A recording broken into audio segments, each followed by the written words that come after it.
السلام علیکم ناظرین، ضبط ڈرامہ سیریل کی نیکسٹ ایپیسوڈ میں آپ کو دکھایا جائے گا ثاقب کو عائلہ پر ترس آنے لگتا ہے۔ اسی وجہ سے وہ اسے معاف کر دیتا ہے اور واپس گھر بلا لیتا ہے۔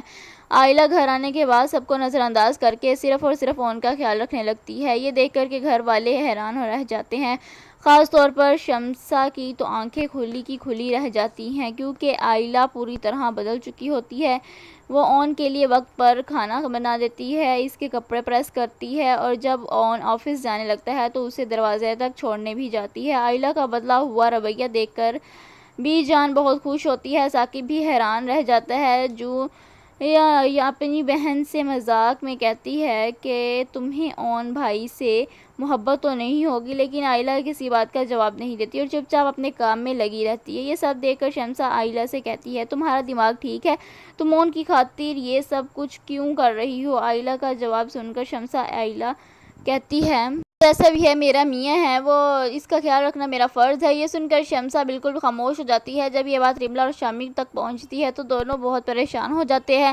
رملا تو یہ بات بالکل بھی برداشت نہیں کر پاتی کہ عائلہ اب اون کا اتنا خیال رکھ رہی ہے۔ جیسے جیسے وہ عائلہ اور اون کے بیچ بڑھتی ہوئی انڈرسٹینڈنگ دیکھتی ہے، ویسے ویسے ان کی بے چینی اور بڑھتی جاتی ہے۔ اسی وجہ سے رملا اپنا سارا غصہ شامی پر نکالتی ہے۔ وہ کہتی ہے کہ تم سے یہ کام بھی ڈھنگ سے نہیں ہوا۔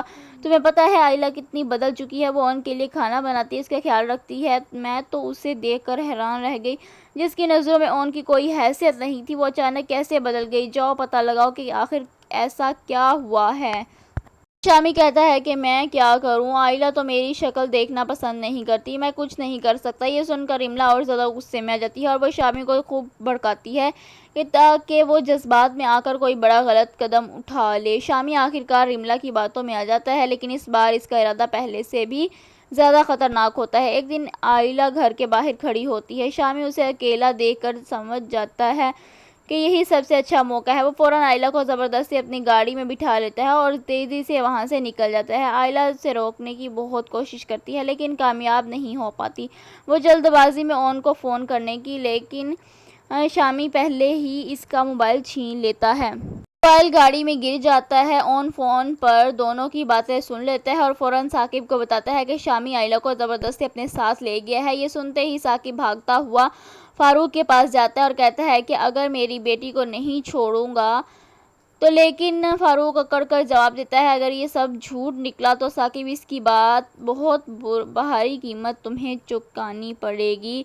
فاروق فوراً اپنے بیٹے شامی کو فون کرتا ہے۔ اپنے باپ کا فون دیکھ کر شامی گھبرا جاتا ہے۔ اسی وقت عائلہ اس کے ہاتھ سے موبائل چھین لیتی ہے اور روتے ہوئے کہتی ہے، پلیز مجھے بچا لیجیے، شامی مجھے زبردستی اپنے ساتھ لے کر جا رہا ہے۔ یہ سنتے ہی شامی کے پیروں تلے زمین نکل جاتی ہے۔ فاروق عائلہ سے کہتا ہے کہ بیٹا تم فکر مت کرو، شامی میں کو دیتا ہے۔ فاروق غصے میں کہتا ہے کہ ابھی اور اسی وقت واپس گھر آ جاؤ، ورنہ مجھ سے برا کوئی نہیں ہوگا، میں آج تمہارا حساب کر دوں گا۔ شامی مجبور ہو کر واپس گھر لوٹ آتا ہے۔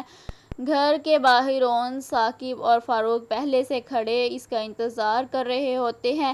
اسی وقت عارفہ دوڑتی ہوئی آتی ہے اور اپنے بیٹے سے لپٹ جاتی ہے اور وہ فاروق سے کہتی ہے، شامی اس لڑکی کو بے وجہ نہیں لے کر گیا ہوگا، ضرور اس لڑکی کی بھی کوئی غلطی ہوگی۔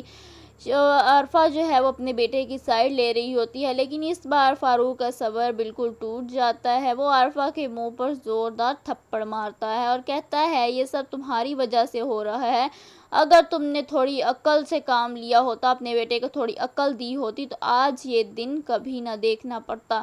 تمہارے بیٹے نے شرم سے میرا سر جھکا دیا ہے آج۔ تم لوگوں کی وجہ سے ایک معصوم بچی عائلہ کے بارے میں برا سوچا اور اس کو تم لوگوں کی وجہ سے قصوروار ٹھہرایا، یہ سب تم لوگوں کا کیا دھرا ہے۔ عارفہ اور شامی کو بہت باتیں سناتا ہے، ان کی بہت زیادہ انسلٹ کرتا ہے کہ تم لوگوں کی وجہ سے آج میں کسی کو منہ دکھانے کے لائق نہیں رہا، میں سر اٹھا کے نہیں چل سکتا۔ آپ کو نیکسٹ ایپیسوڈ میں دکھایا جائے گا کہ عائلہ اور اون کے درمیان غلط فہمیاں جو ہیں وہ دور ہو چکی ہیں، ان دونوں کے درمیان سب کچھ صحیح ہو چکا ہے اور اب عائلہ کو اون سے محبت ہونے لگے گی۔ ملتے ہیں نیکسٹ ایپیسوڈ میں، اللہ حافظ۔